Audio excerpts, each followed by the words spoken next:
Asian cup বাছাই Hong Kong চায়নার বিপক্ষে অ্যাওয়ে ম্যাচেও আক্ষেপ। প্রথমার্ধে তারিকের ভুলে পিছিয়ে পড়ার পর শেষ দিকে সমতা ফেরান রাকিব হোসেন। 1-1 গোলে ড্র করায় মূল পর্বে খেলার আশা শেষ লাল সবুজের।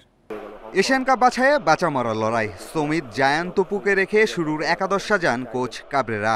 কাইতাক স্পোর্টস পার্কে শুরু থেকেই যেন রক্ষণে মনোযোগ। হংকং কয়েক দফা আক্রমণ করলেও গোলকিপার মিতুলকে পড়তে হয়নি বড় পরীক্ষায়। সমিতের সৌজন্যে ডি বক্সের বাইরে ফ্রি কিক পায় বাংলাদেশ। তবে হোম ম্যাচের মতো আনন্দের উপলক্ষ এনে দিতে পারেননি হামজা চৌধুরী। 32 মিনিটে বিপদ ডেকে আনেন তারিক কাজী। বলের নিয়ন্ত্রণ হারিয়ে ডি বক্সের ভেতর ফাউল করে বসেন ফেরান্দোকে। স্পট কিক থেকে ম্যাট অরের গোলে স্বাগতিকদের লিড।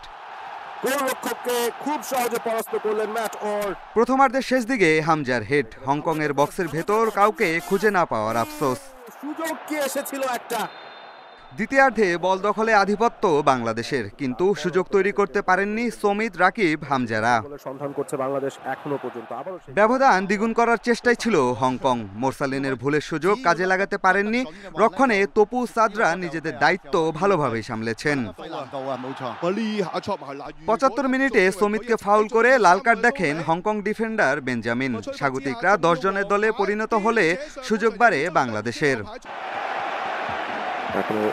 9 মিনিটের মধ্যে ম্যাচে ফেরে কাবরেরার দল। বা প্রান্ত থেকে ফাহিমের ক্রস ফাহমিদুলের হেডে পৌঁছায় রাকিবের কাছে।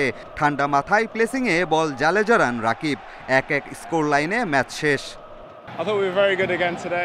হোম ম্যাচের তুলনায় আজকে আমাদের শুরুটা ধীর গতির ছিল। সামর্থ্য ছিল আরও ভালো করার। জয়ের লক্ষ্য ছিল আমাদের। এমন ফলাফল হতাশার, আক্ষেপের।